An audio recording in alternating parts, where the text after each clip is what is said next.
저는 서울에서 내년에 대학에 들어가는 딸과 같이 살고 있는 42세 여성입니다. 오늘 작심하고 글을 올리는 이유는 세상에서 가장 악독하고 파렴치하며 인간 말종 같은 두 남자에 대한 이야기를 여러분들에게 들려드리기 위해서예요. 그중 한 명은 제 전남편입니다.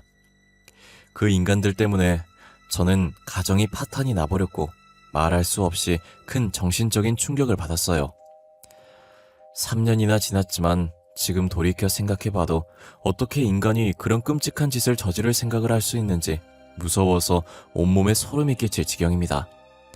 제 사연을 듣고 나면 여러분들도 치가 떨릴 정도로 분한 마음이 들 거라고 생각합니다. 결혼 전에는 전혀 몰랐지만 전 남편이 어떤 인간인지 알게 되면서 그 인간과 같이 사는 동안 늘 무서워서 두려움에 떨어야 했죠. 악마와 동거를 해도 이보다는 나을 거란 생각이 들 정도로 하루하루가 지옥 같은 삶이었습니다. 그럼 이제 인간 말종 같은 두 남자로 인해 비참했던 제 결혼 생활 이야기 해보겠습니다. 저는 대학에 들어가서 가입한 동아리에서 남편을 만나게 되었어요. 아직 철이 없던 신입생 시절 저는 한 해 선배인 남편을 보고 첫눈에 반하고 말았어요. 이유는 훤칠한 키에 잘생긴 외모 때문이었습니다. 40을 넘긴 지금이야 남자든 여자든 외모보다는 심성이 착하고 고와야 한다고 생각하지만 20살 어린 나이에 잘생긴 외모는 제 마음을 대번에 사로잡았어요. 동아리 모임이 있을 때면 아무리 중요한 일이 있어도 꼭 참석했는데 모두 남편의 얼굴을 보기 위해서였죠. 그렇게 1년 정도 혼자 짝사랑했지만 고백은 엄두도 내지 못하고 소가리만 하고 있었는데 2학년이 되어서 남편과 가까워지는 결정적인 사건이 터졌습니다. 서로 연인 관계가 되어서 교제를 시작하기도 전에 깊은 관계를 맺고 말았던 거예요. 여름방학이 시작되자 2박 3일 일정을 잡고 설악산으로 동아리 단합대회를 가게 되었어요. 이틀째 되던 날 다른 선후배는 야간 산행을 떠났는데 전 이상하게 몸살 기운이 있어서 숙소에 남아 있었어요. 그런데 얼마 뒤에 남편이 혼자 숙소로 돌아왔어요. 정민 선배, 왜 혼자 돌아왔어요? 산을 타다가 재수없게 발목을 접질렀어. 어머, 괜찮아요? 어디 봐요. 괜찮아. 찜질하고 쉬면 나을 거야. 걱정하지 마. 저는 남편을 위해서 냉장고에 있는 얼음을 꺼내 냉찜질을 해주었습니다.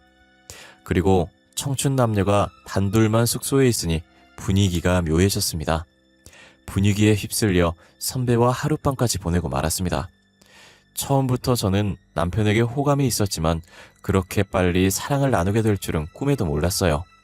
하지만 그 일을 계기로 남편과 저는 동아리에서 인정하는 공식 커플이 되었으니 소원을 이룬 셈이었죠.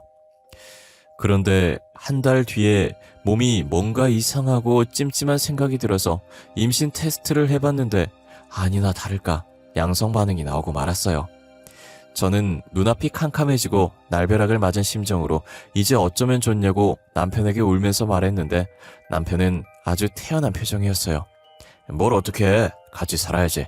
우리 어차피 결혼할 거 아냐? 그렇기는 한데 이게 뭐야. 대학 졸업도 안 했는데 애가 생기다니 어떡해. 어차피 생길 애잖아. 원래 애는 빨리 나와서 후딱 키우는 거라고 하더라고. 아니 선배, 지금 남 이야기 하는 거야? 결혼만 하면 무슨 수가 생겨? 우리 둘 다 학생인데 애를 어떻게 키울 거냔 말이야. 사람이 죽으란 법은 없거든. 걱정하지 마. 다 방법이 생기겠지. 걱정이 늘어진 저와는 반대로 남편은 뭐가 그리 좋은지 싱글벙글 천하태평이었어요. 그래도 자기가 저지른 행동을 피하지 않고 당당하게 책임을 지겠다는 남편을 보니 이 남자라면 평생 같이 살아도 되겠다는 믿음이 갔어요. 얼마 뒤에 저는 인사를 드리러 시댁에 갔습니다.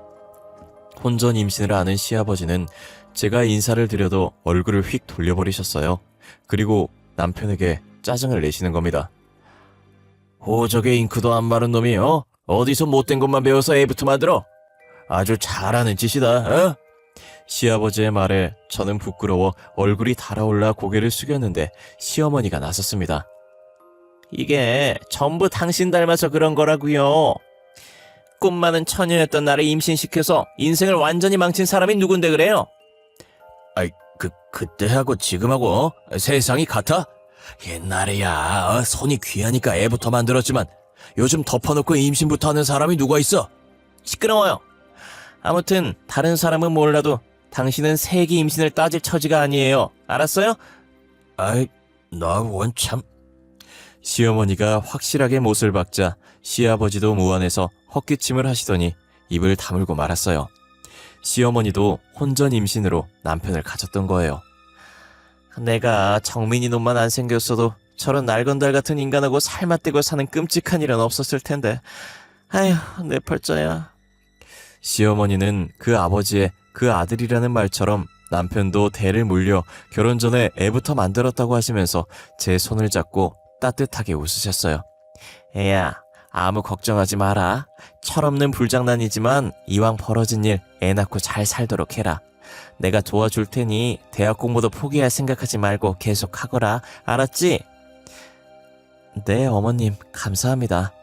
정민이 놈이 아직 철이 없고 망나니 같아서 걱정이다만 힘든 일 생기면 뭐든지 나하고 의논해서 해결하도록 해라. 시어머니의 말을 들으니 앞날이 걱정되어서 무거웠던 마음이 조금은 가벼워지고 자신이 생겼습니다. 양가 부모님들은 제 배가 눈에 띄게 불러오기 전에 식을 올려야 한다고 생각하셔서 서둘러 결혼식을 올렸고 저는 대학도 졸업하기 전에 딸을 낳고 유부녀가 되었어요. 막상 결혼을 하고 시댁에서 얻어준 아파트에 전세로 들어가서 신혼을 시작했지만 둘 다 학생 신분이라 생활비 마련이 걱정되었죠.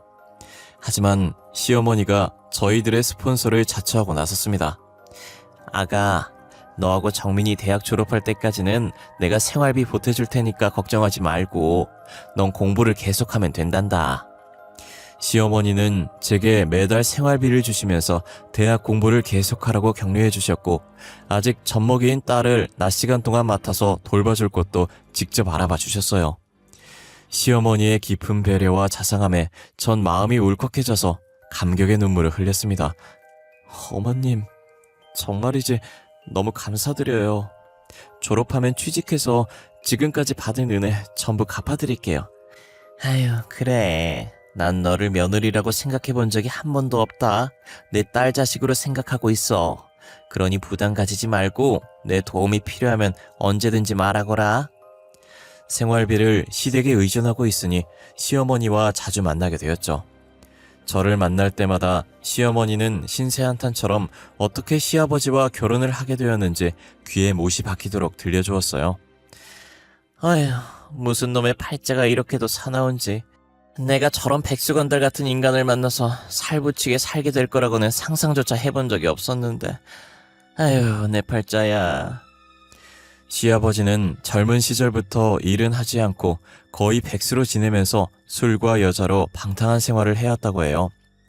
둘은 어려서부터 같은 동네에서 살아서 친하게 지내는 오빠와 여동생 사이였고 중고등학교를 다닐 때는 불량한 애들이 시어머니를 괴롭히고 돈을 빼앗거나 하면 어김없이 시아버지가 나서서 그 애들을 혼내줬다고 하네요. 시아버지는 당시 학교에서 1진 그룹에 속해 있었다고 해요. 공부는 거의 전교 꼴찌 수준이었지만 싸움 실력은 전교에서 10손가락 안에 들 정도였다고 하더라고요. 그런 시아버지가 든든하고 믿음직스러워서 친오빠처럼 의지하면서 지냈지만 시어머니의 집안에서는 당연히 학교에서 말썽만 피우고 다니는 시아버지와 가까이 지내는 걸 탐탁지 않게 생각하셨죠. 주연아, 저런 날건달 같은 놈하고는 상종을 하지 마라.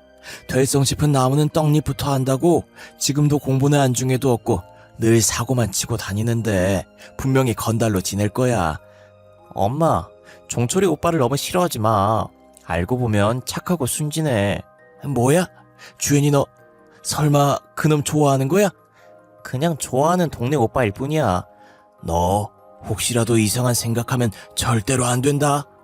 걱정하지 마. 나도 종철 오빠랑 결혼할 생각은 조금도 없으니까. 엄마의 걱정에 시어머니는 결혼할 것도 아닌데 친하게 지내면 어떠냐고 하면서 대수롭지 않게 여겼다고 해요. 고등학교를 졸업한 시어머니는 대학을 가지 않고 장사를 시작하셨다고 합니다. 여자가 대학은 나오면 뭐하니? 그저 빨리 사회생활하면서 돈이나 모으다가 좋은 남자 만나서 시집이나 가는 게 최고야. 시어머니는 옷가게를 운영하던 엄마의 권유로 옷가게에서 일을 거들면서 장사를 배우기 시작했어요. 그리고 몇 년 뒤에는 시어머니가 완전히 맡아서 운영하면서 옷가게 규모는 더 커졌다고 해요. 그때부터 시아버지는 옷가게에 자주 드나들기 시작했고 시아버지의 끈질긴 유혹과 구애를 못 이겨서 어쩌다 술을 마시고 몇 번씩 밤을 같이 보냈대요. 그러다 그만 임신을 하게 되었다고 하더군요. 애까지 생겼으니 이제 넌 내 여자야. 다른 생각하지 말고 빨리 결혼해서 같이 살자. 뱃속에 든 내 자식과 마누라는 끝까지 책임질 거야. 시어머니의 부모님에겐 날벼락 같은 일이었죠. 설마 했던 일이 현실이 되자 기가 막혔지만 애까지 생겼고 온 동네에 소문이 파다하게 퍼진 마당에 둘의 결혼을 반대할 수 없어서 울며 겨자 먹기로 허락하고 말았던 겁니다. 어쩌면 처음부터 시아버지는 시어머니가 임신을 하기를 바랬는지도 모르는 일이란 생각이 들어요. 그걸 빌미로 시어머니와 결혼을 할 생각이었을 테니까요. 시아버지는 결혼 후에도 일을 해서 가족의 생계를 책임질 생각은 눈꼽만큼도 하지 않고 친구들과 어울려 방탕한 생활을 이어나갔고 생계는 옷가게를 운영하던 시어머니가 전적으로 책임져야 했죠. 다행히 장사가 잘 되어서 시어머니 혼자 벌어도 먹고 사는데 큰 지장은 없었다고 해요.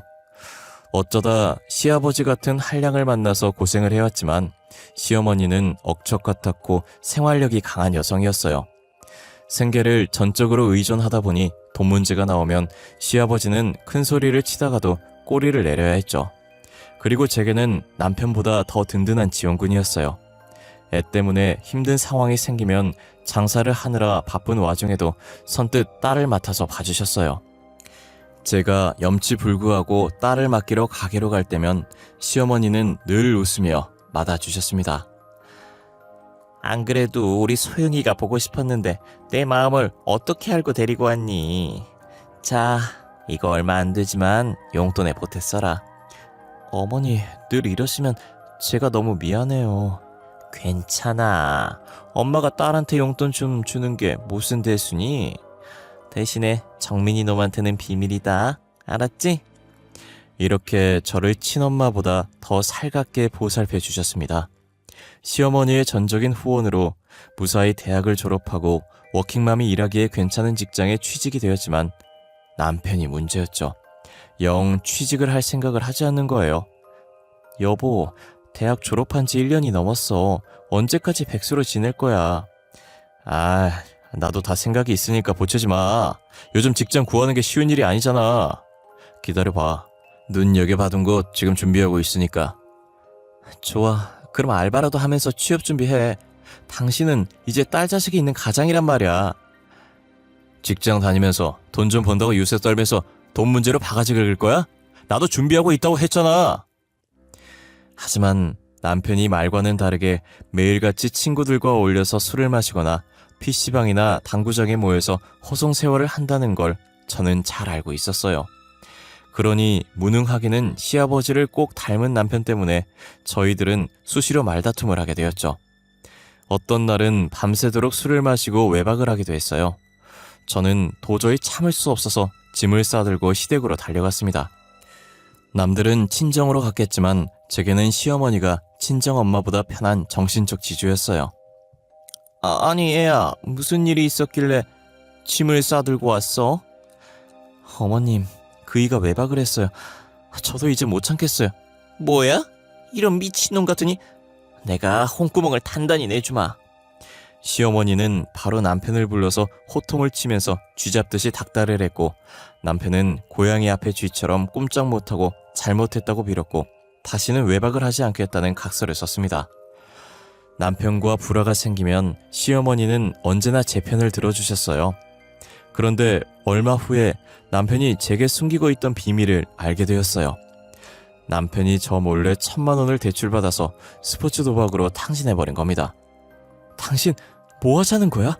백수 주제에 빚을 내서 도박을 해? 말이 된다고 생각해? 그게 심심풀이로 하다가 그만. 앞으로 안 할게. 그러면 되잖아. 남편은 미안한 기색도 없이 변명을 늘어놓았고 저는 화가 치밀어서 시어머니에게 달려갔습니다. 사정을 들은 시어머니도 머리끝까지 화를 내셨어요.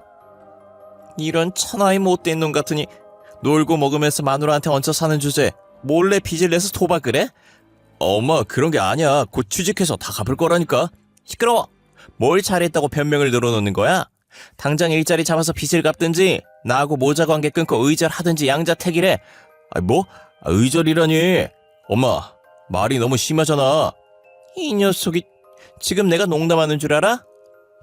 시어머니의 단호한 태도에 기가 질린 남편은 눈물까지 보이면서 백수생활 청산을 단단히 약속했어요. 그리고 며칠 뒤에 선배의 소개로 오토바이 배달 일을 시작했습니다. 아, 힘들어. 다리 아파 죽겠네. 아우, 대학까지 나와서 이 짓을 해야 해? 남편은 일을 마치고 집에 오면 힘들어 죽을 지경이니 시어머니에게 말해서 일 좀 그만하게 해달라고 사정을 했지만 저는 못 들은 척했죠. 정 일하기 싫으면 직접 찾아가서 말씀드려. 그랬다가는 엄마한테 맞아 죽어. 그럼 입은 꾹 다무시고 계속 일하세요. 운동도 되고 얼마나 좋아. 아유 진짜 당신은 내가 골병 들어서 죽으면 좋아? 남편은 날마다 징징거렸지만 시어머니가 무서워서 감히 일을 그만두지 못했어요. 가장이 마음 잡고 일을 하니 이제야 집안이 제대로 돌아가는 것 같았어요. 남들처럼 평범한 일상을 보내는 사이에 딸아이도 탈없이 쑥쑥 자라서 고등학교 진학을 눈앞에 두게 되었죠. 그때 날벼락 같은 일이 찾아왔어요. 시어머니가 치매 진단을 받은 겁니다. 얼마 전부터 이상 행동을 하던 시어머니가 걱정이 되었어요. 늘 다니던 곳에서도 길을 잃어버리기도 하고 제가 묻는 말에 앞뒤가 전혀 맞지 않는 동문서답을 하기도 했어요. 그래서 병원으로 모시고 가서 검사를 받았는데 치매 초기라고 하더라고요. 그때부터 저는 치매에 좋다는 약을 백방으로 수소문했고 다니던 직장도 그만두고 옆에 붙어서 시어머니를 보살펴드리기 시작했어요. 하지만 시간이 지나면서 시어머니의 치매 증상은 점점 심해졌습니다. 이년아, 아직 밥도 안 차리고 뭐하고 있는 거야? 어서 밥 가져와. 어머니, 방금 전에 식사하셨잖아요. 누가 밥을 먹어? 난 안 먹었다. 네가 먹었지? 내 밥을 네가 다 먹었지? 어머니, 제발 이러지 마세요. 치매가 심해지자 시어머니는 식탐이 많아졌고 성격이 완전히 변하셨어요. 그렇게 저를 다정하게 여기면서 딸처럼 대해주시던 모습은 온데간데 없이 사라지고 저만 보면 험한 욕을 하고 거친 태도로 투정을 부렸습니다. 마치 변덕이 죽 긁듯 하는 서너 살 어린애를 대하는 것 같았어요. 하지만 모든 게 치매 때문이었기에 저는 꾹 참고 정성을 다해서 보살펴드렸습니다. 그런데 그때부터 시아버지의 수상한 행동이 시작되었어요. 시어머니가 치매로 정신이 오락가락하자 시아버지는 눈치를 보지 않고 아예 대놓고 젊은 여자와 어울려 바람을 피우고 다니시는 겁니다. 시아버지는 제가 보는 앞에서도 거리낌 없이 내연녀와 전화통화를 하면서 사랑한다느니 보고 싶어 미치겠다는 어이가 없는 말을 했어요. 아버님, 지금 뭐 하시는 거예요? 어머님이 치매라는데 걱정을 하기는커녕 다른 여자를 만나는 게 말이 되냐고요. 너야말로 시애비한테 뭐하는 짓이야? 난 아직 팔팔한데 노망난 마누라 똥수발이나 들어야 직성이 풀리겠냐? 정신 나간 마누라 때문에 내 인생까지 망칠 생각은 절대 없다. 시어머니는 죽든 살든 자기는 마음대로 즐기면서 살겠다는 시아버지의 어처구니 없는 말과 행동에 저는 기가 막혀서 넋이 나갈 지경이었죠. 더구나 남편은 모든 걸 알고 있었지만 그게 무슨 대수냐는 반응을 보였어요. 남자 말이야, 나이가 들어도 여자가 필요한 법이야. 엄마한테는 안 될 일이지만 아버지도 인생이 있는 거잖아? 뭐 엄마 수발은 당신이 알아서 해야 하는 거고. 남편은 은근슬쩍 시어머니를 돌보는 일은 제 몫으로 만들어 버렸어요. 사실 남편은 시어머니가 치매 진단을 받고 성격이 달라진 후로 시댁에는 발길을 끊어버렸어요.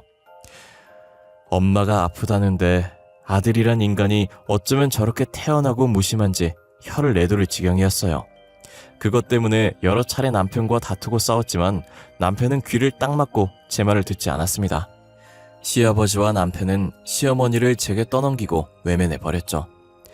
저는 그동안 시어머니에게 받았던 고마움과 사랑을 되갚을 기회라고 생각해서 힘들고 어려워도 웃으려고 애를 쓰면서 시어머니를 돌봐드렸습니다. 시어머니의 치매기는 예측이 불가능한 주식시장처럼 오락가락했습니다. 어떤 날은 예전의 모습 그대로 정신이 또렷했다가 또 어떤 날은 오물이 묻은 기저귀를 제게 던지면서 욕을 하기도 하셨어요. 그럴 때는 정말이지 참담한 심정이었지만 눈물을 꾹 참으며 뒤처리를 해야 했어요. 얼마 후에 저는 시아버지의 내연녀와 대면을 하게 되었어요. 세아가, 오늘 4시 애미 상태 어떠냐? 오늘은 괜찮으세요. 방금 잠이 드셨어요. 그러면 집 앞 카페로 잠깐 나오거라. 내가 기니 할 말이 있다. 카페로 나가보니 제 또래로 보이는 젊은 여자가 시아버지의 옆에 딱 붙어서 다정하게 팔짱을 끼고 앉아 있었어요. 서로 인사해. 앞으로 자주 볼 사이니까. 반가워요. 치매에 걸리면 친자식도 내다버린다는데 고생이 많겠어요. 그녀는 시아버지의 내연녀였고 저하고는 겨우 3살 차이밖에 나지 않았어요. 시아버지는 딸보다 어린 내연녀와 딱 붙어서는 뭐가 그리 좋은지 입이 귀에 걸려서 연신 웃고 있었습니다. 그런 꼴을 보니 저는 기분이 상해서 빨리 자리에서 일어나고 싶은 생각밖에 나지 않았어요. 무슨 일로 보자고 하셨어요? 그게 말이다. 아무리 생각해봐도 네 시애미를 요양원에 맡기는 게 좋을 것 같구나. 겉으로는 제가 너무 힘드니까 시설이 괜찮은 곳에서 치료를 받게 하자는 것이었죠. 하지만 속셈은 다른 데 있다는 걸 저는 잘 알고 있었어요. 걸리적거리는 시어머니는 요양원에 가둬버리고 내연녀를 아예 집안에 끌어들여서 살림을 차리겠다는 속셈이었죠. 저는 절대 그런 짓은 할 수 없다고 맞섰습니다. 아버님, 조강지쳐 버리고 잘된 사람 하나 없어요. 아내는 치매에 걸려있는데 딸 같은 여자와 바람이나 피우고 부끄럽지도 않으세요? 다시는 그런 말 하지 마세요. 제 말을 들은 내연녀는 얼굴이 벌겋게 달아올라서 저를 잡아먹을 듯이 노려봤고 시아버지는 불같이 화를 내면서 욕을 해댔어요. 아이고 그래, 너 참 잘났다. 평생 시애미 귀적이나 치우면서 살아라. 그러거나 말거나 시어머니를 그런 험악한 곳에 가둘 순 없었어요. 예상대로 제가 알아보니 시아버지가 말한 요양원은 무허가 시설 요양원이었고 병원이 아니라 거의 치매 환자들을 죽을 때까지 가둬두는 감옥이었어요. 그 일을 계기로 시아버지와 관계가 급격하게 틀어지게 되었죠. 그리고 얼마 후에 시아버지와 남편이 꾸미고 있는 끔찍한 음모를 알게 되었어요. 인간의 탈을 쓰고 어떻게 그런 짓을 할 수가 있는지 지금 돌이켜봐도 소름이 끼칩니다. 우연히 남편의 휴대폰에서 시아버지와 주고받은 문자를 보고 저는 경악해서 소리를 지를 뻔했습니다. 평소에 조심성이라고는 없었던 남편은 휴대폰 비밀번호 같은 건 걸어두지 않았거든요. 시아버지와 남편은 시어머니가 가지고 있는 상당한 재산을 전부 가로챌 궁리를 하고 있었어요. 의사를 구워 삶아서 중증 치매 진단서를 받아서 금치산자 판결을 받아낼 생각이었어요. 시어머니가 어느 정도 재산을 가지고 있다는 건 알고 있었는데 제 생각보다 상당히 많았습니다. 옷가게가 들어가 있는 건물이 시어머니 소유라는 걸 그들의 문자를 보고 처음 알게 되었어요. 그들의 계획대로라면 시어머니는 처녀 시절부터 지금까지 피땀 흘려서 모은 전 재산을 악마 같은 남편과 아들에게 빼앗기고 남은 생을 요양원에 갇혀 지내야 하는 비참한 처지가 되는 것이었죠. 이제 이 인간들을 그냥 두어서는 안 되겠다는 판단이 들었고 바로 경찰에 신고를 하려다가 생각을 바꿨습니다. 확실한 증거도 없이 경찰에 신고를 했다가 그 인간들이 오리발을 내밀면 그만이었으니까요. 곰곰이 생각을 하다가 저는 호랑이를 잡으려면 호랑이 굴로 들어가야 한다고 마음을 먹었습니다. 여보, 아무래도 안 되겠어. 어머니 요양원에 모시자. 뭐? 죽어도 안 된다고 반대하더니 당신이 웬일이야? 나도 사람이야. 노망든 노인네 수발든 지 벌써 3년이 넘었다고. 김병에 효자 없듯이. 나도 지쳐. 그래, 바로 그거야. 당신이 정말 잘 생각했어. 내가 아버지한테 말할게. 남편은 제가 생각이 달라지자 좋아라 하면서 바로 시아버지에게 달려갔습니다. 하지만 시아버지는 뭔가 미심쩍은 눈빛으로 저를 쳐다봤습니다. 아버님, 제가 생각이 짧았어요. 이제부터라도 요양원에서 치료를 받는 게 어머님한테도 도움이 될 것 같아요. 그리고 아버님한테도 좋은 일이고요. 나한테 좋다니? 그게 무슨 소리냐? 아버님, 저도 다 알아요. 어머님이 가진 재산이 상당하잖아요. 이제 아버님이 가지셔야죠. 사람보다는 돈이 중요하죠. 그래. 치매로 정신이 온전치도 못한 할망구 때문에 우리들 인생을 종칠 수는 없잖아. 야, 이제야 너하고 말이 통하는구나. 시아버지도 제가 한편이 되었다고 마음을 놓았어요. 며칠 후에 시어머니는 감옥 같은 더러운 요양원에 입원을 하게 되었습니다. 시어머니는 불안한 눈빛으로 저를 쳐다보았지만 저는 외면하면서 속으로 어머님 조금만 참으세요. 제가 저 인간들 피눈물이 쏙 빠지도록 해줄게요 하고 단단히 다짐했습니다. 남편과 시아버지 그리고 내연녀는 시어머니 재산을 가로채려는 작전 회의를 했고 모든 걸 내연녀가 주도했어요. 가만히 보니 이 더러운 계획은 내연녀의 머릿속에서 나온 것 같았습니다. 저는 속이 뒤틀렸지만 애써 웃으면서 내연녀를 어머님이라고 부르면서 살갑게 대했어요. 어머나, 어머님이 뭐야. 그냥 언니라고 불러. 저를 경계하던 내연녀도 물 만난 고기처럼 모든 걸 까발렸고 저는 그들의 대화를 몰래 녹음해 두었어요. 드디어 그들의 계획을 실행에 옮기는 날이 되었습니다. 시아버지 내연녀와 그 인간들은 준비한 서류를 들고 와서 정신이 오락가락하는 시어머니에게 지장을 찍으라고 막무가내로 윽박질렀어요. 지장을 찍으면 밥을 주겠다는 시아버지의 말에 해맑게 웃으면서 지장을 찍으려는 순간 제가 변호사와 경찰을 대동하고 병실에 나타났습니다. 경찰들은 시아버지와 남편 그리고 내연녀를 사기와 공갈 그리고 특수감금죄로 체포했어요. 아니 이게 뭐야? 여보, 당신 미쳤어? 뭐라고 말 좀 해봐. 남편은 무슨 말도 안 되는 짓이냐고 발버둥을 치면서 애처로운 눈빛으로 저를 쳐다보았지만 저는 그 인간을 차갑게 노려보면서 이혼 서류 받으면 도장이나 잘 찍어서 보내라고 말해주었어요. 네가 나한테 이런 짓을 하고도 무사할 것 같아? 어디 두고 보자. 내가 널 가만두지 않을 거야. 시아버지는 경찰에게 연행되면서도 끝까지 제게 악담을 퍼부었어요. 시아버지의 내연녀는 남편이 자주 가는 술집 여주인으로 바람을 피우다가 이혼당한 전력이 있는 여자였어요. 남편을 통해서 시어머니에게 상당한 재산이 있다는 말을 듣고 남편과 짜고 돈에 눈이 멀어서 시아버지를 홀렸던 거죠. 지금 시어머니는 호텔 같은 시설과 전문 의료진이 있는 좋은 요양병원에서 잘 지내고 계십니다. 의료진들이 정성을 다한 덕분에 치매 증상은 많이 호전되셨어요. 다만 한 가지, 시어머니는 저를 딸로 생각하고 계세요. 그건 아무래도 좋다고 생각해요. 전 이미 그녀를 친엄마로 생각하고 있고 끝까지 딸처럼 보살피면서 지낼 작정이니까요. 신문이나 뉴스에서 심심치 않게 보험금을 노리고 남편을 죽이려고 했다든지 돈 문제로 친족끼리 칼부림을 했다는 기사를 볼 때마다 세상이 미쳤다는 생각이 들곤 해요. 아무리 사는 게 어렵고 힘들어도 최소한 인간으로서 지켜야 할 도리는 하고 살아야 한다고 생각합니다.